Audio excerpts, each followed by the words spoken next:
Oh, he's here now. I'll see you later. Come in. Hello. I'm Ridge Halliday, the lieutenant downstairs. I know he told me over the phone. Won't you sit down, Mr. Halliday? Thank you. Do you know where I might find Leland Cameron James? Yes, I do. You played the stock market with this Mr. James? Well, you can tell me. I only want to help you. Well, I did have some stock dealings with him. I lost quite a bit of money due to an unfortunate circumstance, and Mr. James said he was going to help me make it back, but I haven't been able to find him. Mr. Halliday, Leland Cameron James is in jail. He's a confidence man. He took you for that money you lost. Oh, no, you must be thinking about a different man. Worked with a very attractive woman, Mary Hale Brown. Mary? It must be the same one. Oh, it's impossible. It couldn't have been put on. The whole thing? It was, the whole thing. Worked out in advance, step by step. Let me explain how they did it. Then you'll understand. Like other criminal groups, con men have their own language. They call the first step setting up the mark. Mr. James, the inside man in confidence lingo, and his confederate called the roper, started by going over a list of possible victims, studying their photographs and all the information they could gather on their lives, their habits, their likes and dislikes, until they hit on the right one. I've got him, Lee. Ridge Halliday, right here on the society section. One of Boston's most eligible bachelors, Mr. Ridge Halliday, returns to the United States in 2 weeks on the liner Arcady after a 6-month tour of Europe and so forth and so on. Let me see his breakdown. Right here. Oh, yes. Ridge Halliday. This is no lop-eared Mark, this boy. He's been around. Leave him to me. Oh, I see. Well, you know what they say about all work and no play. Yeah, makes a lot of jack. I suppose you're figuring on flying over and grabbing that ship? Well, how you read my mind, Mr. James. Seriously, though, Lee, it'll be well worth it. This one is good for plenty. Well, go ahead. He's all yours. The time, spring. The place, an ocean liner. What more perfect setting for romance? And the girl? Lovely was the word for her. Disturbingly lovely. You hadn't realized until now that through all the years gone by, she was the one you were waiting for. Oh, dear. Allow me. Here, allow me. Thank you. Are you enjoying that book? I have a reason for asking. Very much. You wouldn't be the author. Publisher. Oh, how nice. It's a very good book, really. Oh, I think so, too. But unfortunately, my board of directors was right when they advised against publishing it. There are not too many people who like something that's, well, really good. That's a compliment. Purely intentional. Oh, to save you the trouble of looking at the title page, my name is Halliday, Ridge Halliday. How do you do, Mr. Halliday? I'm Mrs. Brown. I'm afraid I tried to get the purser to introduce us. I didn't know that you... only until another month when my degree becomes final. Oh, I'm sorry. It was rather a blow when Keith told me that he wanted to get a divorce. I just pulled up anchor, traveling from New York to South America, New York to Paris. May I have a cigarette? Oh, of course. Here we are. Thank you. Would you? May I get you something from the bar?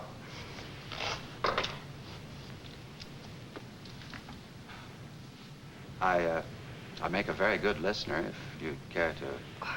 There isn't much to say. Keith just became infatuated with someone younger. Well, personally, I don't think Keith showed very good sense. Thank you.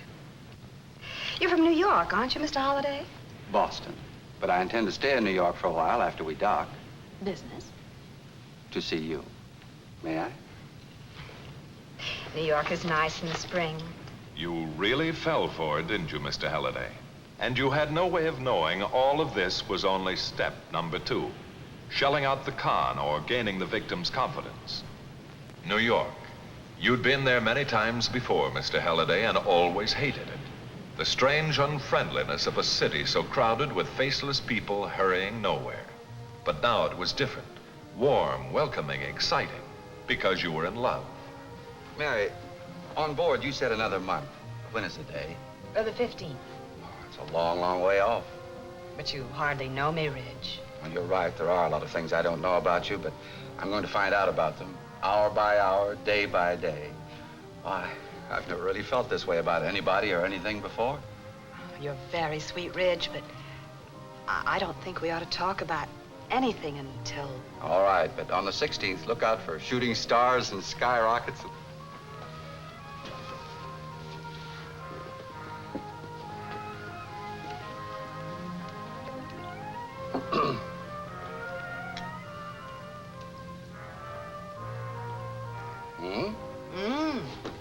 Oh, I'm sorry. I stepped on your foot. No, you didn't. Well, that's strange. Oh. Well, what do you know? It's like my day. I'll ask the waiter if there's anyone here that lost... Oh, there might be some identification inside, Ridge. Oh? Oh, get thee behind me, Satan. Oh, wait a minute, here's something. Newspaper clipping. Picture of somebody. Leland Cameron James. Mr. James. Why, he lives right here in this hotel. Oh, you know him? My uncle, that is, Keith's uncle, knows him very well. He always wanted me to drop in on him, but I never got around to it somehow. Well, what is this with hiding the face like he's just been arrested or something? Oh, he's a strange character. Been amassing fortunes in the stock market. Hates publicity. At least that's what Keith's uncle told me. Well, let's go up to see him. We'll kill two birds with one stone. Well, I don't know, Ridge. After all, he is a friend of Keith's uncle. Oh, don't be foolish, Mary, dear. This James sounds interesting. It might be fun for both of us. Well, a fairly exciting day so far, wasn't it, Mr. Halliday? All by chance? Not on your life. You were swallowing the bait in step number 3, called moving up the mark. In simpler language, steering you to meet the inside man. Well, this is Mary Hale Brown, Mr. James. Senator Brown's niece. Oh, so you're old Brownie's niece. Glad to see you. Come in. I'm glad you caught me. I was just on my way downtown. How is old Brownie, anyway? I haven't seen him too recently. You know, Keith and I... Yes, I read it in the papers. Oh, I'm sorry. This is Mr. Halliday. We met on shipboard. Oh, a new romance, eh? Well, good for you, my girl. Glad to see you, sir. I'm glad to meet you, Mr. James. Sit down, sit down. I'm sorry I was so rude just now when you came to the door. I thought I might have been those reporters again. They've been giving me a bad time. Oh, I told Mr. Halliday that you were publicity shy. When he saw that picture of you in your wallet. Yes, I opened it to see if there was any identification in it, sir. I did lose it.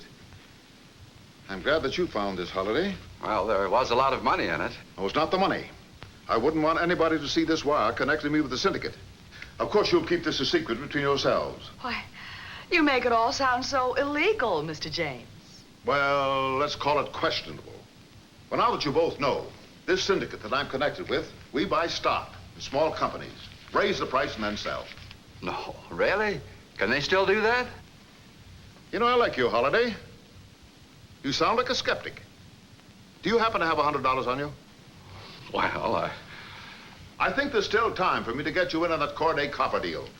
I'll make you a nice profit, and before dinner time. And you'll buy the dinner, Holiday. Oh, I'd be glad to. I know a quiet little place in the Now, village. remember, not a word of this to anyone. And so you had step number 4, Mr. Halliday.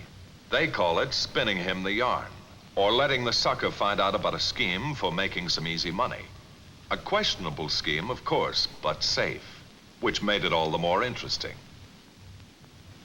And by the time you had dinner in that quiet little place in the village, you had step number 5, the convincer, in which they allowed you to have a taste of profit under that questionable but highly interesting scheme. Well, now that you've got the cold cash in your hand and it seems to be accepted as legal tender, I suppose you're convinced the syndicate can still do that, eh, Halliday? Well, I'm sure Ridge never doubted it, Mr. James. No, I did, really, but that was this afternoon. 220 for 100. You know, if I were at the track, I'd parlay... Oh, wait a minute, young man. You know the chance I took. Oh, I won't mention it again, Mr. James. I feel very strongly about it. Very strongly indeed. Why don't we all go to the Topaz? I understand they have an awfully good floor show there. Yes, let's forget about business and go on